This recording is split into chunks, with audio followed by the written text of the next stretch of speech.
Voilà, j'espère que vous allez très bien. Mettez-vous en ligne. Mettez-vous en ligne, hein, c'est laissé. Partagez le direct, partagez le direct, partagez le direct. Hmm? Partagez le direct. On va faire un direct rapidement.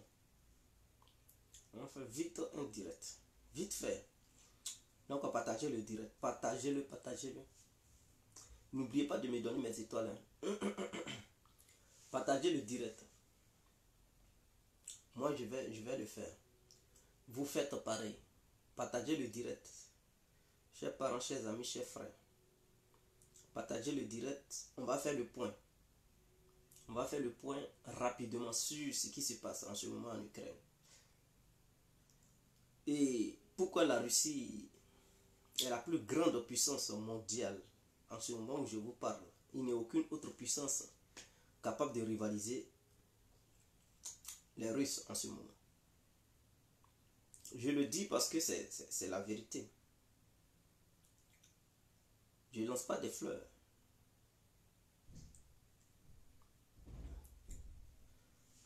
Ivan Cablan, big up à vous, maître Ivan. Donc, partagez le direct, partagez le direct, partagez le direct, partagez le direct. Partagez le direct, on va quitter ici. Partagez le direct, on va quitter ici. Et donnez-moi mes étoiles. Donnez les étoiles, donnez les étoiles, donnez les étoiles, on va quitter ici. Donnez les étoiles, on va quitter ici. Donnez-moi mes étoiles, on va quitter ici. Donc, sans trop tarder, on va commencer le direct. Claude Tekou, big up à vous, maître Claude. Big up à vous, monsieur Claude. J'espère que vous allez très bien. Alors, bonjour à tous et à tout temps pour tous ceux qui ne me connaissent pas. Je suis l'incontournable guerre et guerre complet tout terrain. Je suis l'incontournable guerre et guerre tout terrain, l'homme dont on parle, l'homme qui n'a pas froid aux yeux, l'homme qui ne marche pas c'est moi. Vous pouvez aussi m'appeler devant la vie. L'homme n'est rien, gouverneur italien, docteur Modon, appelez-moi Gungun. Laisse-moi mourir 5 et plein droit, El Padrino, Camarides ou la Moudia. Alors nous voilà à nouveau devant cette caméra pour parler de ce qui se passe en Ukraine. Alors, tous ceux qui ont besoin de trucs, de vraies montres, dites-le moi. Hein. Voilà, ça c'est pas cher. C'est pas vos montres bizarres là. Hein. Voilà, je change de montre comme je veux. Donc ça, ce sont les vraies montres. Tout ça c'est en cuir. Ce sont des vraies montres. Donc voilà. Si tu veux en cuir, tu veux bracelet en fer, bracelet en truc, je sais pas, en argent, bracelet. Peu importe, tout ce dont tu as besoin, voilà, tu me le dis. Voilà, je te donne le prix, que tu sois en Afrique, quel que soit là où tu es, tu vas recevoir ta montre. Voilà, donc c'est très important. Alors, Charlie le Du Fraternité. Oh, mon frère Charlie Packer, comment tu vas? J'espère que tu vas très bien, ça fait un bon moment. Hein. On n'a pas encore échangé. Alors, donc, écoutez très bien, je vais vous expliquer ce qui se passe. Quand je dis la Russie est la première puissance militaire du monde hein, actuelle, des gens pensent toujours que ce sont les États-Unis. Parce que pour eux, il suffit d'avoir des avions, il suffit d'avoir des porte-avions. Et c'est fini. Hein, tu es convaincu que tu es première puissance militaire. Non. Les avions et les porte-avions, c'est vrai. Tu peux avoir des avions et des porte-avions. Mais ça ne suffit pas pour être une première puissance militaire du monde. C'est très important parce que c'est ce qui impressionne les gens, les Européens. Oh, ils ont 11 porte-avions, ils ont 15 porte-avions. C'est la première. Oui, les Américains ont ces porte-avions parce que eux, c'est une puissance maritime. Leur continent, là. Pour avoir accès au continent européen et asiatique, il leur faut des navires pour pouvoir circuler sur l'eau. Est-ce que vous comprenez? La Russie, c'est une puissance terrestre parce que leur pays est grand. Donc, de l'Asie jusqu'ici, et puis ils n'ont pas accès à beaucoup de mers. Et donc, voilà pourquoi ils ont constitué leur puissance sur la terre. Donc, leur puissance, c'est la puissance terrestre. Les Américains, c'est une puissance maritime parce que autour des États-Unis, il n'y a que la mer. Bon, les pays de trucs, il n'y a aucun autre pays qui est fort que les États-Unis en Amérique là-bas. Donc, pour défier les autres puissances, ils étaient obligés de construire les navires et tout, et le commerce. Voilà pourquoi ils ont fait une puissance maritime impressionnante. C'est très important. Mais de nos jours, les bateaux n'ont plus de valeur par rapport aux missiles qui existent. Est-ce que vous le savez? De nos jours, les Américains vont beau avoir les navires, les porte-avions, les trucs, les lanceurs de missiles et tout. C'est ce qui fait leur force avec leur missile Tomahawk. Mais je tiens à vous dire que de nos jours, là, les navires ne servent plus à rien face aux missiles de nouvelle génération. Est-ce que vous comprenez? Face aux missiles de nouvelle génération, les navires ne servent plus à rien. Or, la force, la grande partie de la force militaire américaine, je tiens à vous rappeler que si jamais il y a affrontement entre l'OTAN et la Fédération de Russie, les Américains doivent faire un débarquement, n'est-ce pas? Ils ont déjà une force sur place en Europe. Ils ont déjà une force sur place en Europe. Mais s'il y a une guerre de haute intensité, c'est pas ce qui se passe en Ukraine là. Non, non, non, ça c'est petit. Hein. S'il y a une guerre de haute intensité, tiens, c'est pas 200 sorties par jour. Ce sont des avions et des avions, les navires, les missiles vont quitter sur la mer. D'autres missiles vont quitter sur terre pour aller neutraliser des navires. Des navires, depuis la mer, vont lancer des missiles pour neutraliser des trucs, des bases militaires ou bien certaines choses sur terre. Et donc, l'affrontement sera tellement violent. Et les forces américaines qui sont sur le territoire européen ne vont pas suffire pour sauver les Européens. Il faudrait que ça soit clair. Donc les Américains auront besoin d'envoyer d'autres forces. Mais pour envoyer d'autres forces là, il leur faut des navires de guerre. Or de nos jours, il y a des missiles de longue portée. Et donc, si un navire de guerre, un navire de débarquement par exemple, prend des militaires américains dans le seul but d'accoster sur des côtes des pays européens, mais il suffit d'un seul missile pour frapper ce point stratégique où les gens ils font leur débarquement et puis tout le monde périt. Est-ce que vous le comprenez? Donc, s'il y a un affrontement dès les premières heures, les Russes ils savent bel et bien que la force des États-Unis, c'est l'histoire des navires, les porte-avions sur lesquels ils mettent une grande partie de leur flotte. La flotte américaine est basée sur terre dans les bases militaires en Europe, mais leur grande partie de leur flotte là se trouve sur mer, c'est-à-dire sur les porte-avions et tout. Donc les Russes ils savent.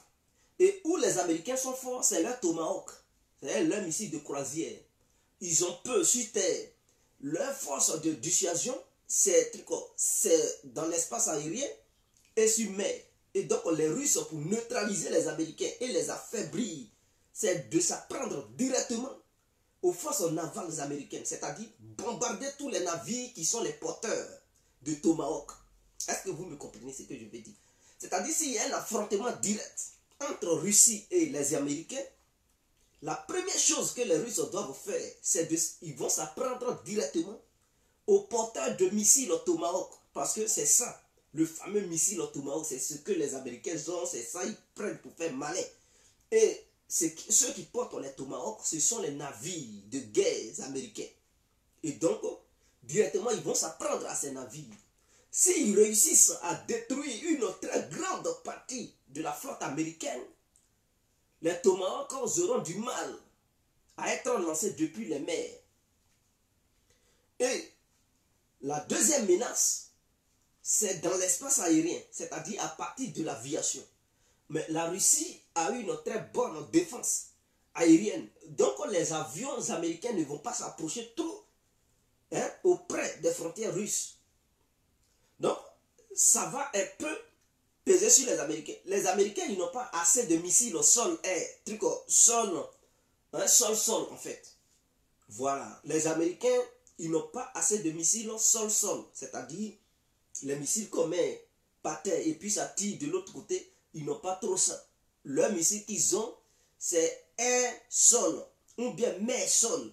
Voilà où l'Amérique a constitué une très grande partie de sa force. Donc si la flotte aérienne et la flotte navale américaine n'ont plus la capacité d'agir sur la terre, les Américains ne pourront rien faire. Parce qu'ils n'ont pas une très grande capacité terrestre. Il faudrait que les gens le comprennent. Et pourquoi la Russie est la première puissance du monde actuel? La Russie est la première puissance du monde actuel.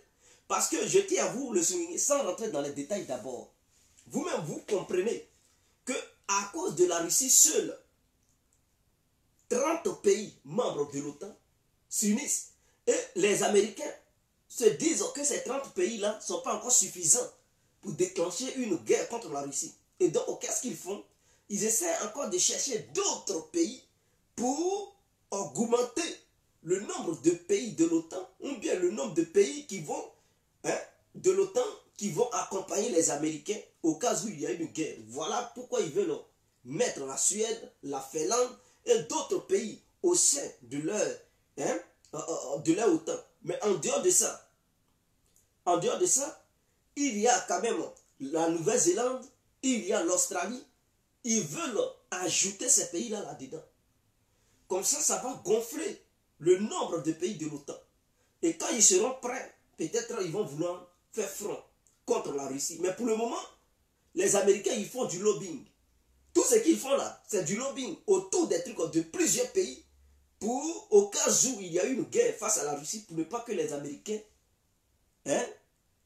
soient perdants.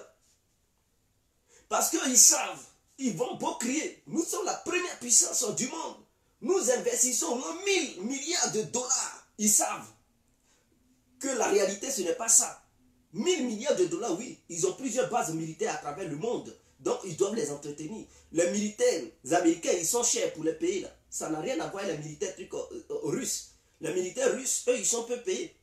Mais les militaires américains, chaque militaire américain, bon, s'il n'a rien eu du tout, peut-être il a 3 000 à 4 000 ou bien 5 000 dollars. Lui-même qui est en opération en dehors des États-Unis, qui est dans une base militaire ailleurs, donc il doit, chaque fin du mois, il doit avoir son salaire qui doit gonfler environ au moins 4 000 dollars. Mais un Russe, avec 4 000 dollars, le Russe, il peut payer au moins 10 militaires. Donc, or, en Amérique, un seul militaire, il coûte 4 000 dollars. Donc, pour les payer, mais il faut au moins 1000 milliards de dollars.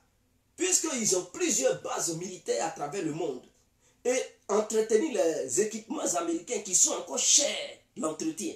Voilà pourquoi ils dépensent beaucoup. Ce n'est pas parce que l'argent qu'ils donnent là, tout cet argent-là, ça ne va pas dans l'armement directement. Donc les gens, ils font l'erreur. Ils pensent que quand on dit 1000 milliards, ça veut dire les 1000 milliards, c'est pour les armes seulement. Non, non, non, non. Détrompez-vous. Les 1000 milliards, ils doivent entretenir les militaires, les matériels militaires, ils doivent payer. Ils doivent payer. Dans ça, là, ils doivent payer les militaires, salaire des militaires.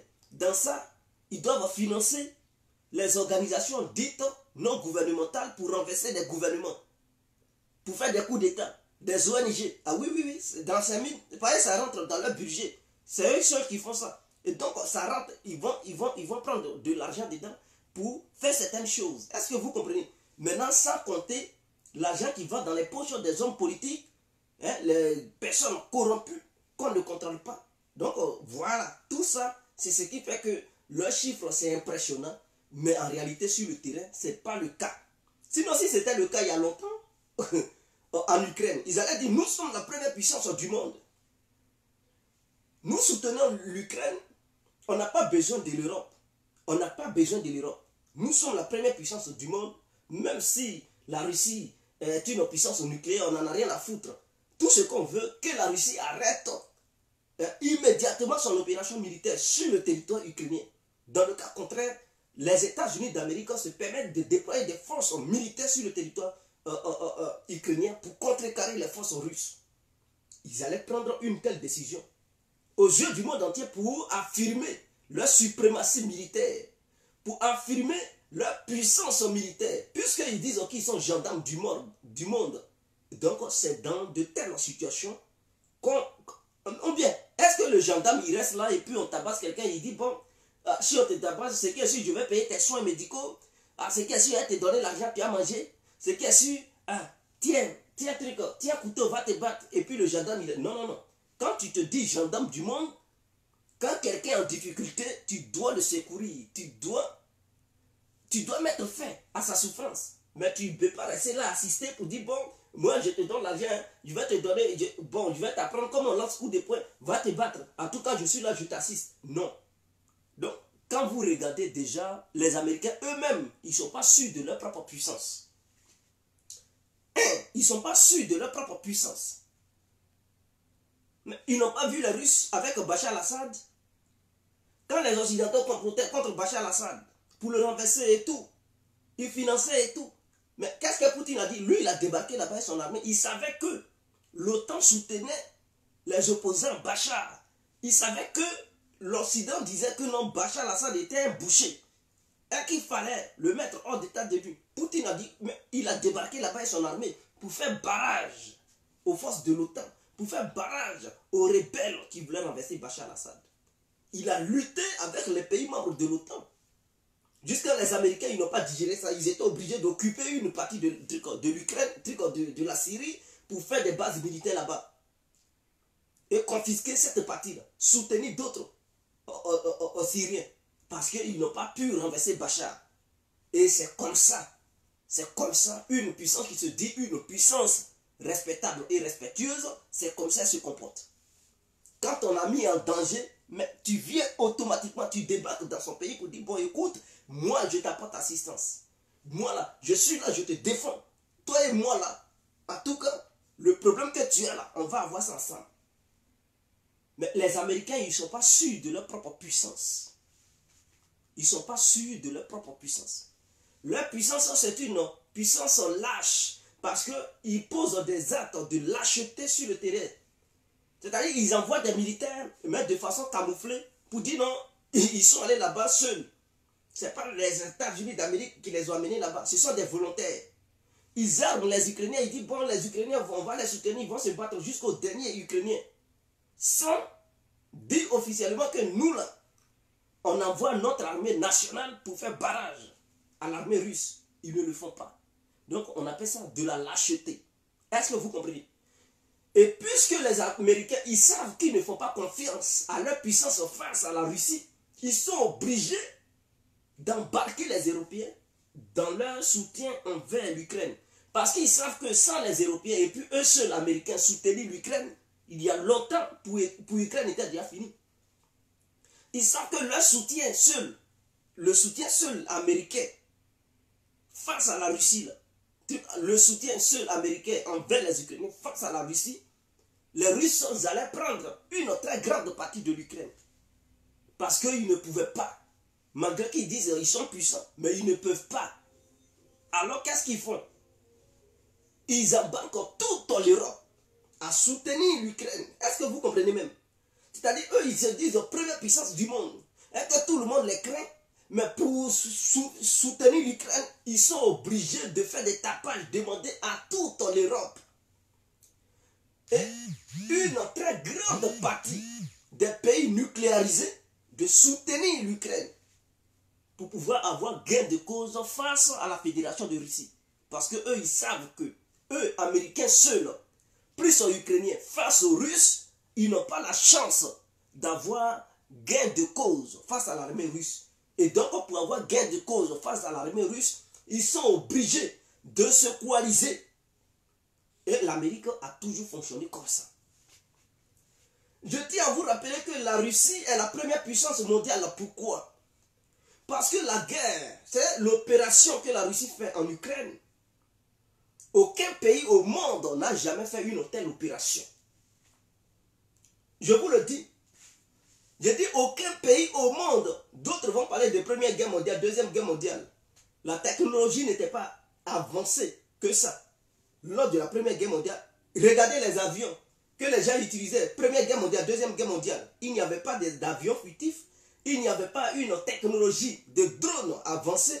Il n'y avait pas de missiles anti-navires de longue portée. Il n'y avait pas tout ça, des renseignements satellitaires. Il n'y avait pas toute cette technologie. Donc la première guerre, deuxième guerre mondiale ont eu lieu. Même les chars de guerre n'étaient pas performants que ça. Est-ce que vous comprenez? Donc la première guerre et la deuxième guerre mondiale ont eu lieu. Je n'en disconviens pas.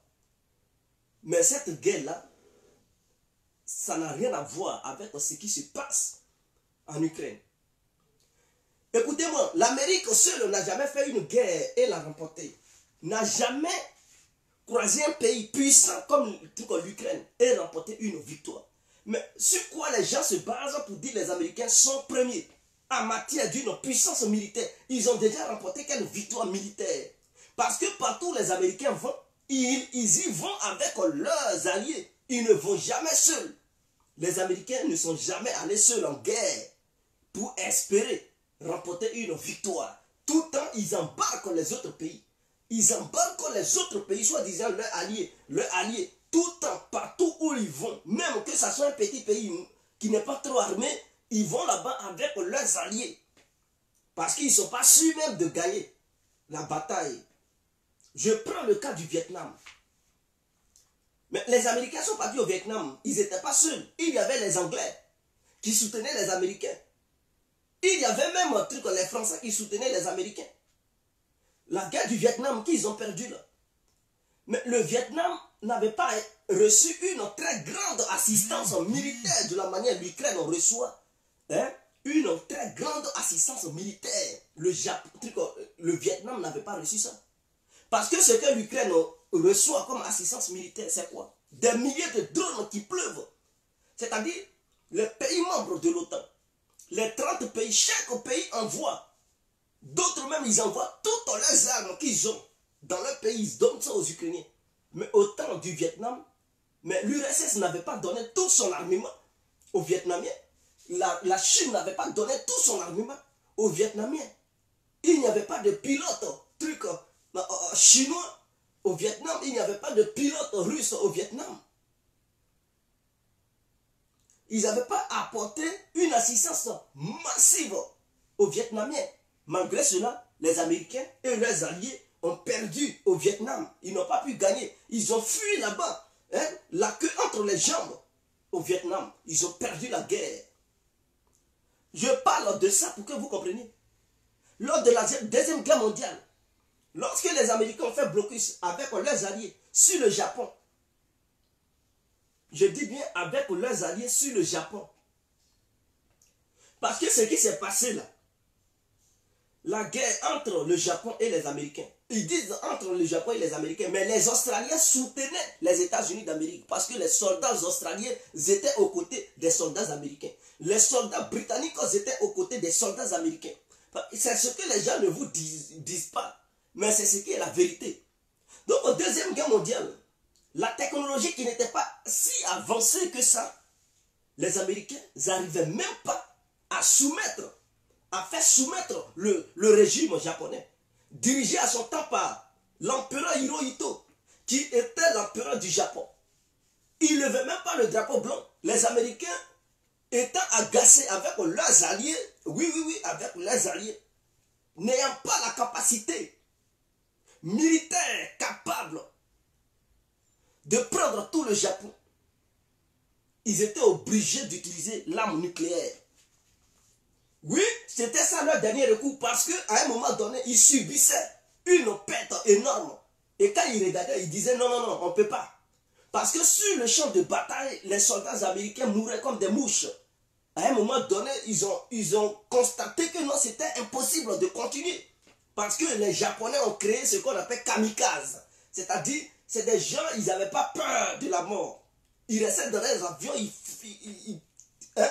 et puis leurs avions frappaient, remplis de bombes, ça frappait les bases militaires. Et donc, les Américains, pour la première fois dans leur vie, ils se disent, mais putain, mais quels sont ces gens-là? Ils ne pouvaient pas, ils étaient obligés d'utiliser l'arme nucléaire. C'est ce qui leur a permis de gagner la guerre face aux Japonais. La bombe atomique. Sans la bombe atomique, je vous le garantis que les Américains n'allaient pas avoir des bases militaires au sein du Japon. Les Américains n'allaient pas vaincre les Japonais. Je vous le dis parce que beaucoup ne savent pas.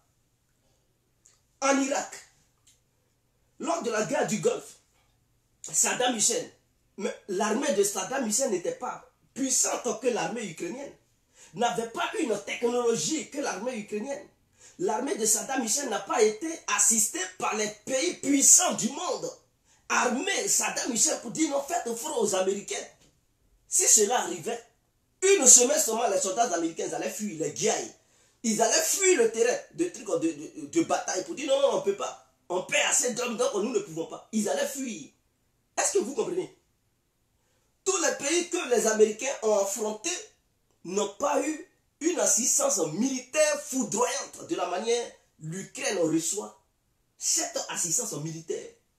Donc les Américains, dans leur passé, ont croisé des pays qui étaient seuls face aux Américains et leurs alliés. Donc on peut dire, bon, peut-être ils ont gagné. Ils ont arrêté les dirigeants de ces pays-là. Même en Libye, c'était une coalition.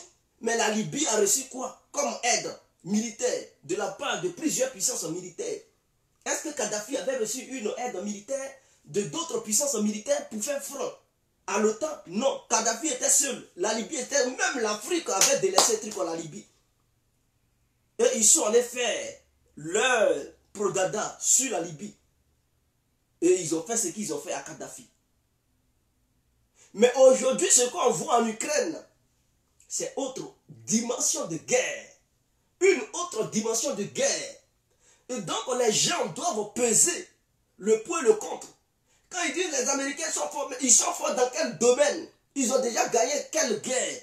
Parce que tous ceux qu'ils affrontent n'ont jamais reçu une aide militaire de plusieurs pays.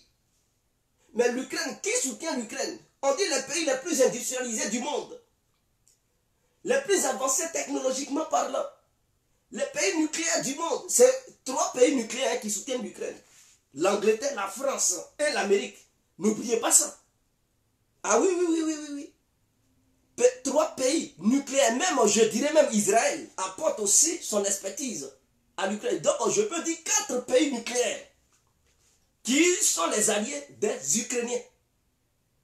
Parce que les Israéliens, ils envoient, et puis même il y a des soldats israéliens sales, ils ont envoyé des soldats en Ukraine pour combattre aux côtés des soldats ukrainiens. Ouais, beaucoup ne savent pas, mais oui, il y a des soldats israéliens qui combattent. C'est ce qui avait énervé Poutine, l'a menacé. Le premier ministre israélien. Et suite à ça, il a commencé à rester calme. Parce qu'à un moment donné, il envoyait déjà les soldats israéliens combattre là-bas. Donc il avait déjà envoyé un groupe. Mais quand Poutine l'a menacé, il n'a plus envoyé d'autres soldats. Est-ce que vous comprenez? Donc Israël, Angleterre, France, hein, les États-Unis d'Amérique. Bon, en dehors de ça, l'Allemagne, c'est pas aussi un petit pays. C'est un pays technologiquement parlant qui est avancé. Mais donne aussi ce que l'Allemagne peut donner. La Pologne soit ici, le Canada soit ici, le Japon aussi, n'oublions pas le Japon. Parce que les Japonais, ils sont impliqués là-dedans. Donc les Japonais sortent ici. Sans compter les pays baltes, Lituanie, Estonie, ont bien truc. Sans compter la République tchèque. Mais sans compter l'Espagne. Sans compter la Finlande, la Suède, la Norvège, le Danemark, le Pays-Bas. Mais c'est moi qui vais citer. Sur l'Italie. Donc, vous comprenez, tous ces pays-là ont fait bloc et soutiennent l'Ukraine. Dites-moi le nom d'un seul pays qui était en guerre avec l'Amérique, qui a eu un soutien d'un grand nombre de pays du monde. Ça n'existe pas. Donc si les Américains ont gagné leur guerre qu'ils mènent, c'est parce que les pays qu'ils affrontaient là ne recevaient pas assez de trucs, ne recevaient pas d'aide militaire de plusieurs pays du monde. Mais l'Ukraine, c'est le contraire, reçoit d'aide militaire de plusieurs pays du monde. Est-ce que vous comprenez? Donc c'est ça la différence. Même la Turquie, j'ai oublié la Turquie. La Turquie, la Grèce, tout ça, tous ces pays-là sont impliqués là-dedans. Donc, les pays que j'ai cités là, et je n'ai même pas encore fini de les citer. Je n'ai même pas encore fini de tous les trucs. Hein? La Bulgarie, tous ces pays-là. La Roumanie. Ah oui, c'est-à-dire si on veut citer, on ne peut pas quitter ici. Tous ces pays-là sont derrière l'Ukraine. Non seulement ils fournissent l'Ukraine des mercenaires, parce que c'est les soldats, ils appellent mercenaires, mais ils envoient des soldats. Donc les Britanniques ont envoyé 3000 soldats, GI, 3000 forces spéciales britanniques sur le territoire ukrainien. Ils ont dit non, ce sont des gens qui sont des volontaires, mais des menteurs. Ce sont des menteurs. Donc, ils ont envoyé leur propre force spéciale, 3000 hommes. Le Canada a envoyé des forces spéciales. Les Américains ont envoyé leurs forces spéciales. Les canons César, là, vous savez qui tirent ça? Ce ne sont pas les Ukrainiens qui tirent ça. Hein. J'ai reçu l'information, ce sont des soldats français qui sont en Ukraine, qui utilisent les canons César face aux forces russes. Mais officiellement, ils disent non, ce sont les Ukrainiens qui se battent. Non, c'est du mensonge. Les armes que les Occidentaux envoient, ces armes-là sont utilisées par les militaires, les spécialistes occidentaux qui utilisent ça, mais accompagnés par d'autres Ukrainiens sur le champ de bataille. Mais en dehors de ça maintenant, il y a maintenant les citoyens occidentaux qui sont partis de leur propre gré. Est-ce que vous comprenez même? D'autres ont été envoyés par leurs États et d'autres sont partis d'eux-mêmes. Ce qui augmente la force militaire ukrainienne. Est-ce que vous comprenez? Donc là, la Russie fait face à des mercenaires. Hein? À des mercenaires étrangers. Et ils ne sont pas 10 000 personnes. C'est des gens, ils sont jusqu'à 150 000, 170 000, 200 000 personnes. Donc, vous comprenez? Mais 200 000, ça c'est une armée totale d'un pays. Mais le nombre de militaires français, ils sont combien? C'est 250 000, non? Mais imaginons, l'Ukraine reçoit des mercenaires qui sont au nombre de trucs au moins 200 000 personnes. Ah! Mais c'est l'armée d'un pays puissant qui est là comme ça. Et ceux-là, ils s'ajoutent sur les militaires ukrainiens qui, eux, ils étaient au moins 700 000. Donc, quand on additionne, ils valent au moins 1 million de soldats sur le terrain. 1 million de soldats à terre. Mais ils ne reçoivent pas seulement des humains. Les Ukrainiens ne reçoivent pas seulement des humains. Ils reçoivent des armes. Ils reçoivent des armes de haute technologie. Ah oui, ils reçoivent des armes de haute technologie.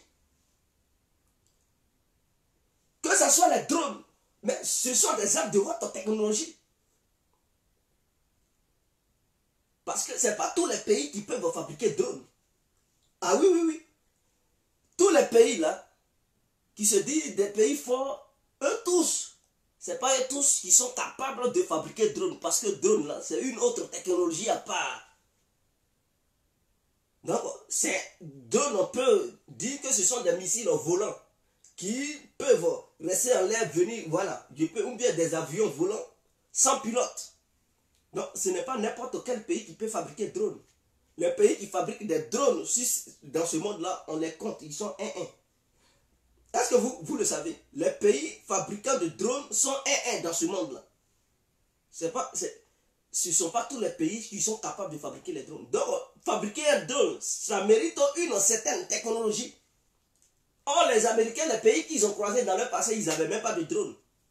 Dites-moi le nom d'un pays qui a fait la guerre avec l'Amérique, qui avait des drones capables d'infliger des pertes colossales à l'Amérique. L'Ukraine, l'Irak, non. Kadhafi, non. Le Vietnam, non. Quoi encore? L'Afghanistan, ceux qui portent un truc tapette, non, non, non. Écoutez, respectons-nous. Ils n'avaient pas ça. En dehors de ça, l'Ukraine bénéficie du renseignement occidental. Ah oui, parce que ce qui se passe là, ce n'est pas l'Ukraine seule face à la Russie.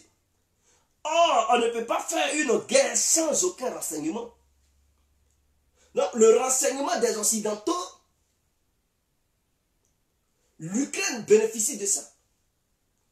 Parce que l'Ukraine, les opérations que les Ukrainiens mènent, tous les renseignements là ne viennent pas seulement des Ukrainiens. Non. Il y a des renseignements qui viennent de la part des pays alliés de l'Ukraine. Des Occidentaux, des Américains et tout. À travers leurs satellites.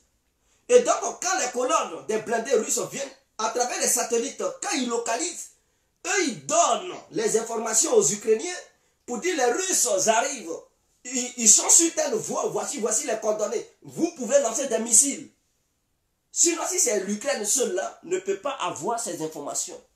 L'Ukraine seule ne peut pas localiser les blindés russes parce que l'Ukraine ne dispose pas de satellites militaires. Et donc, les informations que l'armée ukrainienne reçoit, elles viennent des pays membres de l'OTAN. Or, l'Irak n'avait pas de satellites pour avoir des renseignements satellitaires. Hein? Le Vietnam, pareil. L'Afghanistan, pareil. La Libye, pareil. Hein? Donc, ces pays-là n'avaient pas une telle capacité d'avoir des renseignements militaires satellitaires. L'Ukraine reçoit ça.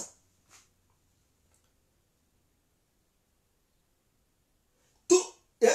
L'Ukraine reçoit ça. En dehors de ça, l'Ukraine reçoit des armes anti-navires. Est-ce que Kadhafi avait ça? Des missiles anti-trucs, anti-navires? Non.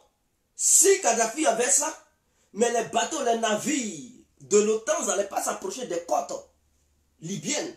Les Libyens allaient tirer sur les navires. Les porte-avions qui étaient au milieu de la mer, où les avions de l'OTAN décollaient pour venir bombarder la Libye. Si Kadhafi avait des missiles de longue portée placés au bord de la mer des côtes libyennes, ces porte-avions-là n'allaient pas s'approcher là-bas. L'Ukraine reçoit ces missiles des pays membres de l'OTAN. Donc, ce sont des missiles sans mer. Donc, on positionne ça et puis on peut frapper les navires en plein milieu de la mer. Donc, l'Ukraine reçoit tout ça. Donc, ça mérite une technologie. Parce que n'importe qui ne peut pas se lever pour dire je fabrique des navires anti-trucs. Non, des missiles anti-navires. Ceux qui ont ça là, ils sont dans ce pays-là. Ce sont des missiles de croisière, mais qui sont destinés à des navires. Et les pays qui fabriquent ça sont parce que ça mérite une certaine technologie de haut niveau. L'Ukraine bénéficie de tout ça. Est-ce que vous le savez? L'Ukraine bénéficie de tout ça. En dehors de ça, l'Ukraine bénéficie de la guerre commerciale que l'Occident a déclenchée. Est-ce que quand les Américains ils font la guerre, qui a une fois déclenché une guerre commerciale, qui a une fois voulu boycotter les Américains? Qui? Personne. Donc, les Américains n'ont jamais fait front à ce que les Russes font. Le front qu'ils font sur l'Ukraine, dans tous les domaines, les Américains n'ont jamais été confrontés à cela. Et donc, on ne peut pas évaluer la capacité militaire de l'Amérique. On ne peut pas dire les Américains, ils sont forts. Militairement parlant. Parce qu'ils n'ont jamais été confrontés à un tel dilemme dans lequel les Russes sont. Vous pensez que l'Amérique peut tenir? Imaginons que l'Amérique attaque un pays. La Russie, la Chine, la Corée du Nord, les Iraniens. Et plusieurs pays se mobilisent pour dire, bon, nous là, on soutient ce pays-là. On va armer ce pays, on va donner des informations, des renseignements, des drones, des missiles anti-aériens, des missiles anti-chars. Toutes sortes de trucs d'armes, des missiles anti-navires pour viser les navires, les porte-avions américains qui sont sur la mer, pour les bombarder, les détruire. Et tous ces pays d'autres, vous pensez que les Américains ils peuvent tenir? Mais il y a longtemps, ils vont fuir la guerre. Parce qu'ils n'ont jamais fait front à ça. Or, c'est ce front-là que les Russes font en ce moment. Que font les Russes plutôt? C'est ce front-là que font les Russes en ce moment.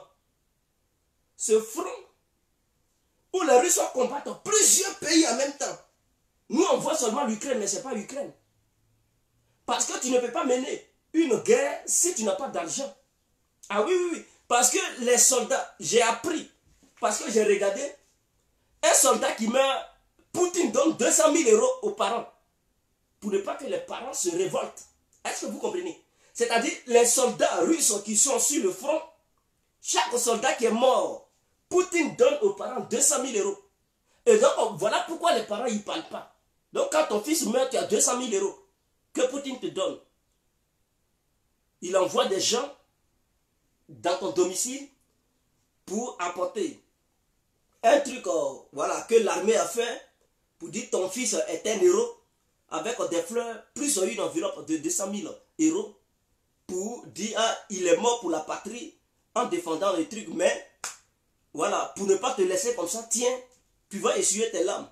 Et donc ça fait que les familles des trucs, des soldats qui meurent sur le champ de bataille ne se révoltent pas. Parce qu'en retour, Poutine ne les laisse pas comme ça. Leurs enfants ne meurent pas parce qu'il faut mourir. Ils meurent pour une cause. Mais en retour, leurs parents, on leur donne quelque chose. Et c'est ce qui se passe. Il y a un truc que j'ai regardé. Et c'est là-bas ils ont dit ça. Un documentaire récent. Où chaque soldat qui est mort, ses parents reçoivent 200 000 euros de récompense. Donc voilà ce qui se passe. Quand on dit la Russie est pauvre, c'est du n'importe quoi. Vous savez, 200 000 euros pour chaque famille de chaque soldat qui est mort. Si vous calculez le nombre de soldats, c'est des milliards et des milliards que la Russie paye, que Poutine donne aux Russes. Non seulement pour les calmer, pour ne pas qu'ils se révoltent. Parce qu'il sait que s'il ne le fait pas, les Occidentaux l'attendent là-bas. Ils attendent à ce que les gens se révoltent en Russie pour dire non, tu tues nos enfants, ceci, cela. Donc les Occidentaux ont misé sur ça. Mais Poutine, il était prêt. Il était prêt et il sait que pour éviter que les gens se révoltent, il dit bon, je leur donne le jeton, ils vont se calmer. Mais en même temps, je dois faire comprendre à leurs parents que leurs enfants sont morts au nom de la patrie. C'est clair. C'est pas encore du où les gens mettent cadeau et puis les familles n'ont rien. Pour le patriotisme. Là-bas, tu meurs, tu as un jeton. On ne te laisse pas comme ça. Tu vas au front, tu meurs, le jeton tombe. Tes parents ou tes enfants vont bénéficier de quelque chose. Ils ne vont pas rester comme ça. Donc, ce n'est pas en Afrique où tu meurs, on dit, ah, tu es mort pour la patrie, c'est fini. Mais non, c'est pas comme ça. On donne quoi? Côte d'Ivoire, on ne donne rien. Tu meurs au front, c'est fini, tu es mort. Souvent même, tes parents ne voient même pas ton corps. Et puis c'est fini. On te met dans une fosse commune et puis c'est fini. Ah, c'est ce qui se passe en Afrique. Donc les pays comme la Russie ou bien les Américains et tout, quand ils meurent, on te donne le jeton. Voilà Noël en Afrique. Donc c'est ce qui se passe. Donc les Occidentaux, ils avaient misé sur une révolution interne pour le renversement de Poutine. Mais malheureusement, pour eux, Poutine avait déjà appréhendé cela. Il avait déjà compris que non, on ne va pas au front sans penser à quelque chose. Parce que si les gens meurent et que leurs parents n'ont rien, même s'ils t'aiment comme à un moment donné, ils vont se fâcher contre toi. Mais si tu dis ils se battent pour la patrie, oui. Mais ces gens qui meurent là, ils ont eu une famille. Donc, s'ils meurent, mais qui va s'occuper de leur famille? Donc, l'argent qu'on leur donne, ça permet à leurs femmes qui restent, ou bien à ceux qui n'ont pas de trucs de femmes, qui n'ont pas d'enfants. Bon, si la mère ou le père, si l'un des trucs des deux est encore vivant, on lui donne l'argent. Et c'est comme ça que ça se passe. Si c'est la femme qui est vivante avec les enfants, on donne l'argent là à la femme, on dit bon, occupe-toi de tes enfants. Et donc, du coup, les gens ne se révoltent pas. Donc, voici ce qui se passe. Donc, la Russie fait face à une guerre économique pas possible, du jamais vu dans l'histoire de l'humanité. Est-ce que vous comprenez? Or, les pays qui se disent forts militairement n'ont jamais fait face à une telle crise. Donc, la crise ne se passe pas sur le plan militaire seulement, se passe sur plusieurs fronts. Mais la Russie tient tête. Et donc, quand on voit ça, on constate que si la Russie, si c'était one by one, est-ce que vous me comprenez? One by one, c'est militairement parlant. Les pays qui ont fait coalition, qui sont au sein de l'OTAN là, pour mesurer la force de frappe et la résilience d'un pays, il faut prendre tous ces paramètres. Économiquement parlant, ils ont fait une coalition pour faire tomber la Russie, mais ils n'ont pas pu. Donc, ce qui veut dire, si c'est un seul pays qui voulait faire tomber la Russie, ce seul pays ne pouvait pas. Ne peut pas. Parce que malgré qu'ils sont nombreux, ils n'arrivent pas à faire tomber la Russie. Donc, je prends sur le plan économique. Les Américains, eux seuls, économiquement parlant, ils ne peuvent pas faire tomber la Russie. Ils savent. Voilà pourquoi ils embarquent beaucoup de pays là-dedans. Voilà pourquoi ils mettent pression sur les pays africains, d'autres pays du Golfe, pour dire ne commencez plus avec les Russes, couper les liens, parce que eux seuls, ils savent que même si c'est sur le plan économique, et qu'ils n'embarquent pas d'autres pays là-dedans, eux seuls, ils ne peuvent pas détruire l'économie russe. Ça, c'est un point que les gens doivent savoir. Sur le plan militaire, les Américains, ils sont conscients que sans l'aide de leurs amis, soi-disant otaniens, sans l'aide de leur coalition, l'Amérique seule ne peut pas faire face à la Russie. Et les Américains sont conscients de ça. Donc, il leur faut toujours un bloc. Il leur faut toujours une alliance. Il leur faut toujours une alliance. Mais c'est une honte. Donc, tous ceux qui comprennent la géopolitique, ils devraient savoir que la Russie, ce n'est pas un petit morceau. C'est une très grande puissance. Donc, ceux qui disent, ah, la puissance militaire russe n'a pas montré ses preuves. Ben, la Russie n'a qu'à montrer quelles preuves. Voulez-vous que la Russie... Si c'était les Américains, il y a longtemps, ils auraient déjà utilisé des bombes nucléaires tactiques. Hein. Parce qu'eux, ils parlent de ça. Ah, mais les Russes vont utiliser des bombes nucléaires tactiques. Des bombes nucléaires tactiques. Les Russes n'ont jamais utilisé ça. Si c'était les Américains, il y a longtemps, ils auraient déjà employé ça. Parce que pour eux, prendre assez de temps sur le plan militaire, non, non, non, ils ne veulent pas, ils veulent vite aller. Donc, n'importe quelle bombe qu'ils trouveront, ils vont... Est-ce que les agents orange n'ont pas utilisé ça un truc au Vietnam? Ce sont des armes en truc bactériologiques. N'importe quelle arme. C'est-à-dire les armes chimiques, ils ont utilisé ça pour vaincre les trucs les Vietnamiens, mais ils n'ont pas pu. Malgré ces sales bombes qu'ils ont utilisées, ils n'ont pas pu. Mais est-ce que vous avez déjà vu la Russie utiliser les armes chimiques en Ukraine? C'est pas ça qui manque aux Russes. Ils peuvent utiliser les armes chimiques. Armes chimiques là, c'est odeur là seulement. C'est-à-dire qu'on l'a dans la bombe. Même si tu es caché dans tout, il suffit de sentir l'odeur et puis voilà, tu as un truc, tu tombes dans le coma directement. Ou bien tu meurs. Parce que quand tu respires, l'air seulement là, attire, ton cœur ne peut plus tenir. Et donc tu meurs. Ou bien tu tombes dans un coma, tes yeux te brûlent, tu ne vois plus rien. Même si tu es dans le bunker. Donc si les Russes voulaient détruire, soi-disant, les fronts que les Ukrainiens ont fait, mais il suffit de la guerre des armes chimiques, et puis eux-mêmes ils vont fuir les fronts. Il suffit que 3 bombes tapent là, et puis ça va brûler les yeux, d'autres vont s'évanouir, et le reste, chacun va jeter sa calache, il va commencer à courir. Voyez, dans ça, il n'y a pas histoire de dire la bombe n'a qu'à te toucher d'abord. C'est une question d'odeur, c'est une question d'air, c'est une question de respiration. Donc, qui va tenir? Eux tous, ils vont leur partager des masques. Mais comme eux tous, ils ne peuvent pas avoir accès aux masques, ils allaient être obligés de fuir les fronts. Mais est-ce que les Russes ont utilisé ça? Ils n'utilisent pas ça. Ils n'utilisent pas ça. Donc, si Poutine voulait aller vite faire, bien faire, il allait utiliser ses armes sales.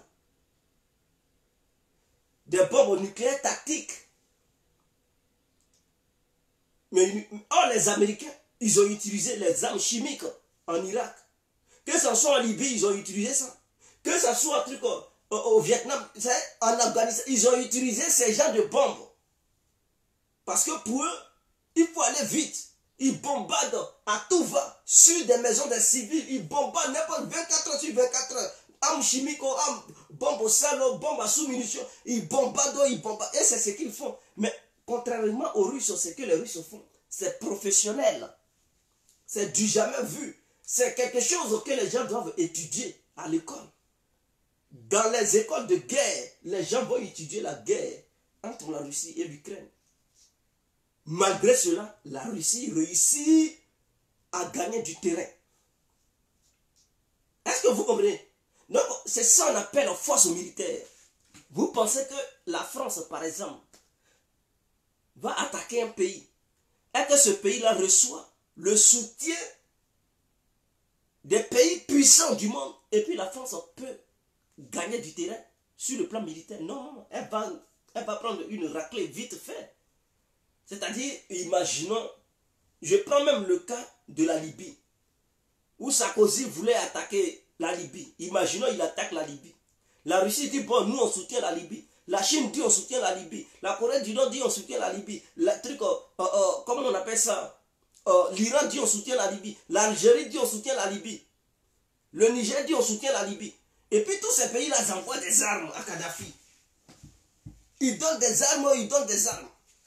Que ce soit les armes aériennes, des chars, tout ça, vous pensez que les Français peuvent tenir? Mais il y a longtemps, ils vont fuir la Libye. Ils vont fuir parce qu'ils ne peuvent même pas occuper hein, 50 mètres carrés de la Libye, ils allaient être obligés de battre en retraite.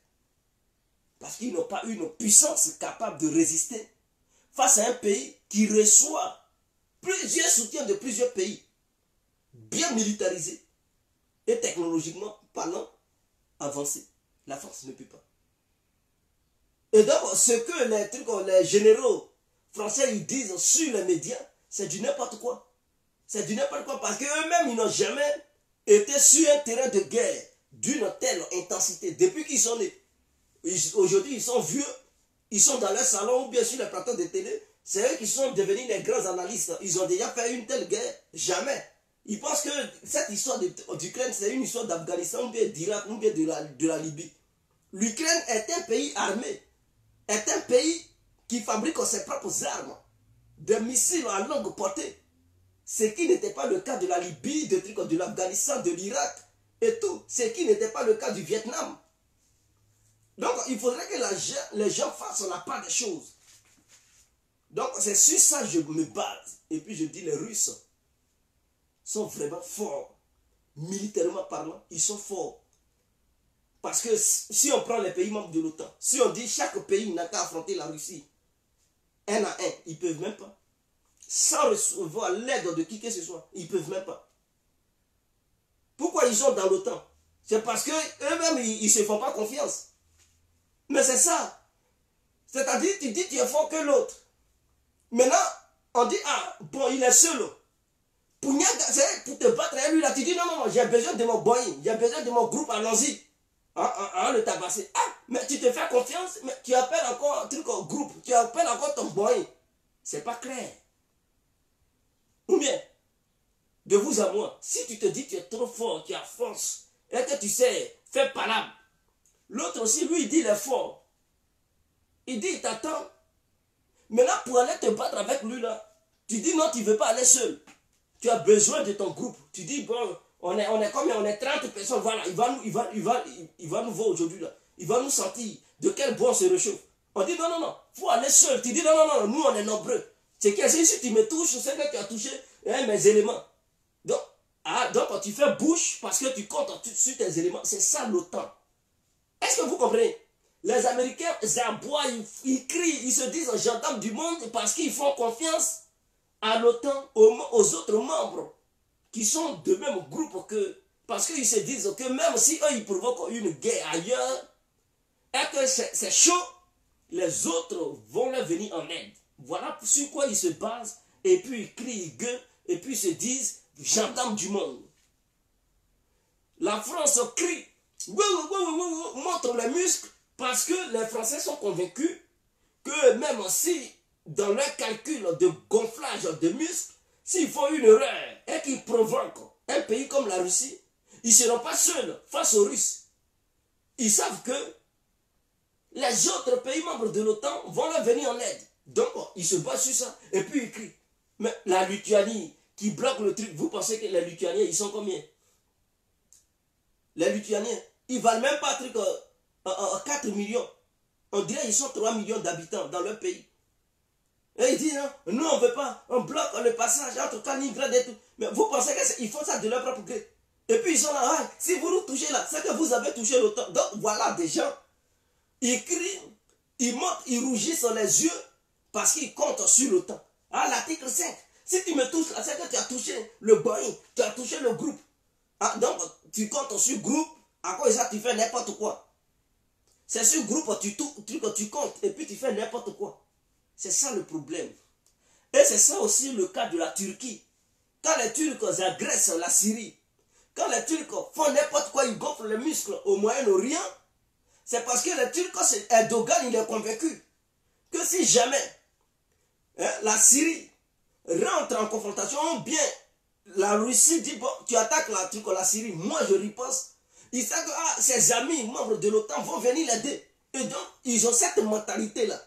Ils ne peuvent pas survivre, ils ne peuvent pas coloniser le monde sans aucune coalition, eux. Ils savent que leur hégémonie militaire n'est que du folklore. Et qu'ils ne peuvent pas dominer le monde militairement parlant sans aucune alliance. Mais les Américains, Ils disent donc pour contrer les Chinois en Asie, militairement parlant, qu'est-ce qu'ils font? Ils créent une sorte d'OTAN en Asie pour ensemble combattre les Chinois. Mais si vous faites confiance, vous avez la marine la plus grande du monde. Ça ne suffit pas encore. Mais pour contrer les Chinois, vous êtes obligé de dire ah, Australie, hein, Nouvelle-Zélande, Angleterre, tout ça là, mettons-nous ensemble, on va combattre les Chinois. Regardez-moi ça. Et donc, cette puissance des Américains, je ne suis pas convaincu. Les Russes, eux, ils ne passent pas. Quand ils soutenaient le Venezuela, est-ce qu'ils ont cherché coalition pour dire non, nous on soutient le Venezuela militairement parlant? Non, la Russie était seule. Et Poutine a fait comprendre que si vous attaquez le Venezuela, la guerre risque de déborder parce que je soutiens le Venezuela militairement parlant.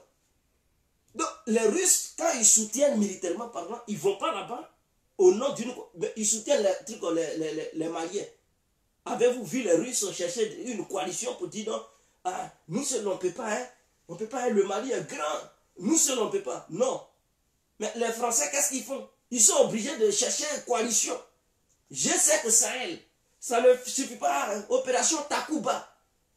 C'est-à-dire, quand ils interviennent toujours, ils sont obligés de chercher coalition aux coalitions. Parce que sans coalition, ils ne sont rien. Leur puissance militaire ne vaut rien. Vous devez comprendre.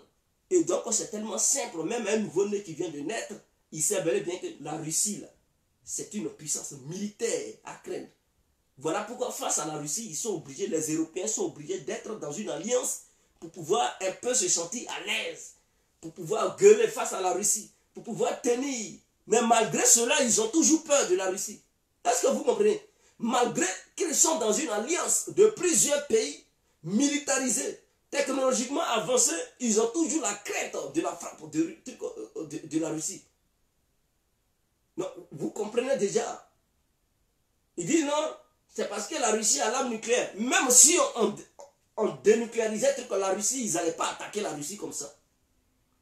Ils n'ont qu'à dire, bon, tous les pays sont dénucléarisés. Et qu'eux, ils ne possèdent pas l'arme nucléaire. Ils ne vont jamais utiliser l'arme nucléaire contre la Russie. Et que la Russie ne va jamais utiliser l'arme nucléaire contre eux. Si on leur demande d'intervenir en Russie, attaquer la Russie, ils ne vont jamais le faire. Ils ne vont jamais le faire. Ils vont dire, parce que c'est des pays peureux. C'est des pays, ils attaquent des pays qui n'ont pas la capacité de répondre militairement parlant. Est-ce que vous comprenez? Ils attaquent des pays qui ne sont pas forts militairement parlant. Ils se sentent à l'aise et ils pensent qu'ils sont forts.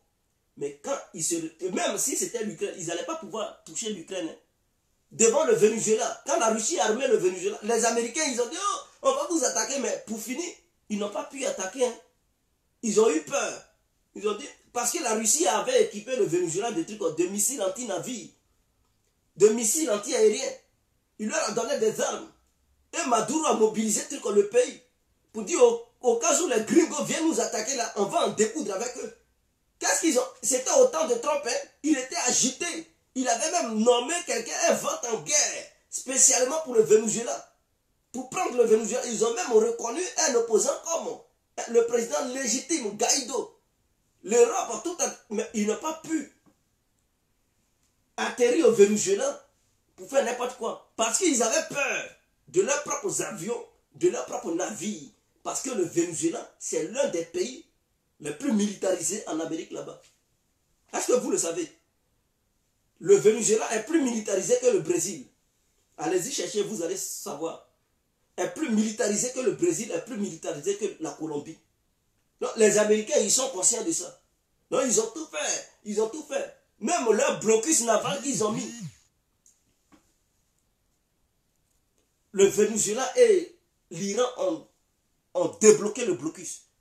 Oh, vous n'allez plus recevoir du pétrole. Les Iraniens, les Vénézuéliens, quand les navires iraniens partaient, le Venezuela prend ses avions pour aller surveiller les navires sur la mer jusqu'à ce que ça arrive à bon port. L'Iran décharge le pétrole et c'est propre. Les Américains, ils voyaient, ils ne pouvaient pas arrêter ça.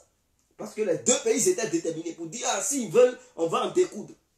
Est-ce qu'ils n'ont pas fait marche arrière? Ils ont fait marche arrière. Vous les voyez, est-ce que les Iraniens, l'Iran, on va vous prendre. L'Iran a balai drone. Qu'est-ce qu'ils font? Ils ne vont pas plus loin. Parce qu'ils ont peur. L'Amérique seule a peur. C'est tout. L'Amérique seule a peur d'attaquer l'Iran. Mais la Russie a attaqué un pays qui a aussi la technologie militaire, qui est l'Ukraine. C'est du jamais vu. C'est rare dans ce monde-là. C'est rare. Donc les Russes, ils ont gros cœur et puis ils font ce qu'ils disent. Ils sont les seuls capables d'attaquer un pays qui est militairement aussi avancé qu'eux, qui est soutenu par plusieurs pays militairement avancés. Les Russes sont seuls qui peuvent le faire. Les Américains, ce sont des plaisantins. Les Occidentaux, ils sont des plaisantins, ils ne peuvent jamais le faire. Donc les gens doivent le comprendre. Hier, vous avez appris que non, la Russie a bombardé un supermarché. Vous savez, il faudrait que ça soit clair. On dit dans ce supermarché, il y avait environ 1000 personnes et que 16 en seraient mortes et que 41 personnes en seraient portées disparues. Mais avant que les missiles ne s'abattent sur le supermarché, il y a eu les alertes. Et donc les gens se sont mis à l'abri. Vous croyez? Un missile qui est lancé, ça met combien de temps? Il y a un supermarché où il y a 1000 personnes à l'intérieur. C'est-à-dire les gens, ils prennent les gens pour des cons, quoi. Des gens qui sont 1000 personnes dans un supermarché. Un missile qui est lagué, ça met combien de temps? Est-ce que c'est 1 heure, 15 minutes pour que ça arrive? Non.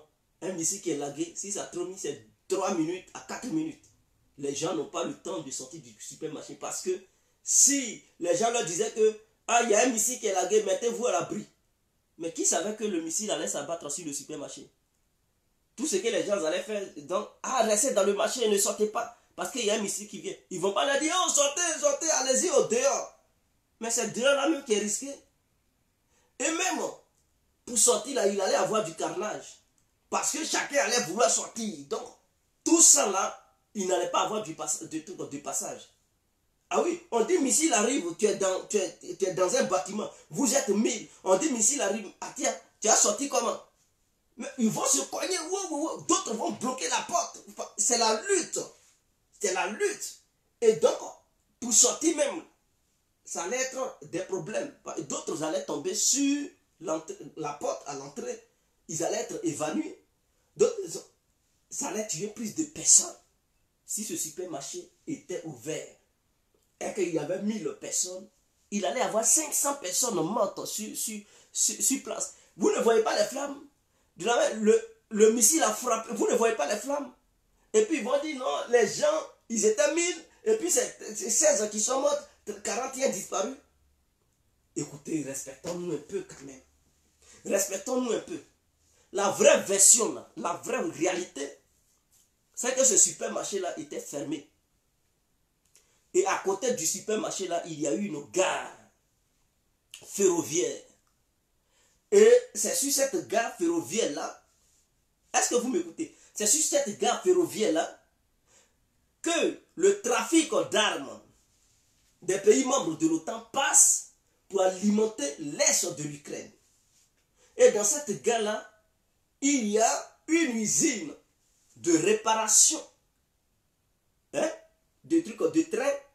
Et aussi, ils ont transformé ça. C'est-à-dire, vous savez, les trains là, il y a leur gare, il y a leur truc où on les répare quand ils tombent en panne.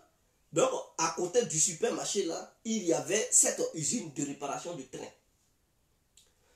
Et dans cette usine, ils ont transformé ça en réparation de véhicules blindés. Et tout ce qui perdait, c'est tout ce qui tombait en panne sur le champ de bataille, c'est dans cette usine-là, les Ukrainiens envoyaient les trucs, les matériels qui sont tombés en panne pour les réparer. Et les Occidentaux ont envoyé des munitions et des armes de guerre. D'autres étaient stockés dans l'usine, c'est des nouveaux matériels. Ils étaient stockés dans l'usine.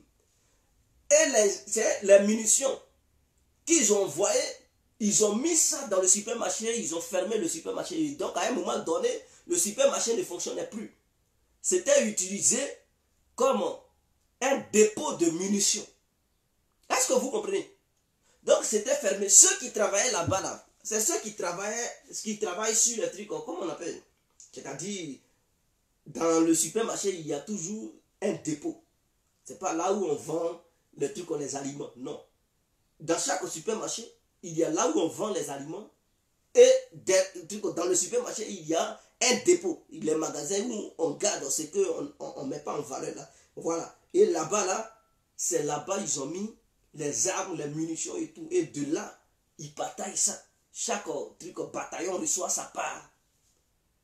Donc, les Russes avaient déjà l'information comme quoi le supermarché abritait déjà des munitions, abritait des armes, ainsi que l'usine. Et là, la gare du train où le trafic se passe. Donc, non seulement ils ont frappé l'usine, est-ce que vous le savez? Ils ont frappé l'usine où on réparait les trains et les matériels de guerre. Et ensuite, ils ont frappé le supermarché. Voilà pourquoi ça fait un boom. Et donc, les gens qui sont morts là, ce sont les travailleurs, ce sont les militaires ukrainiens. Et aussi, il y a d'autres qui n'étaient pas militaires, mais qui étaient des civils. Qui travaillent pour les Ukrainiens. Ils ne vous ont pas montré en Ukraine où les gens ils font des cocktails Molotov, des civils. Ils préparent les trucs, ils travaillent avec les militaires. Mais bien sûr, c'est ceux-là qui sont morts. Toi, tu es civil, tu cherches quoi où il y a les armes? Tu fous quoi là-bas?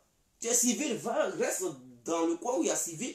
Non, les civils en Ukraine, ils sont plus civils, ils sont militaires. Parce qu'il y a eu une mobilisation générale. Et donc les civils, ils partent prêter main forte aux militaires. Et donc quand la Russie frappe, ce sont ces civils-là qui meurent. Et quand ils meurent, on dit ils tuent les civils. Donc les gens doivent le savoir. Sur ce, on se laisse. C'était l'incontournable. J'ai compris. Ciao.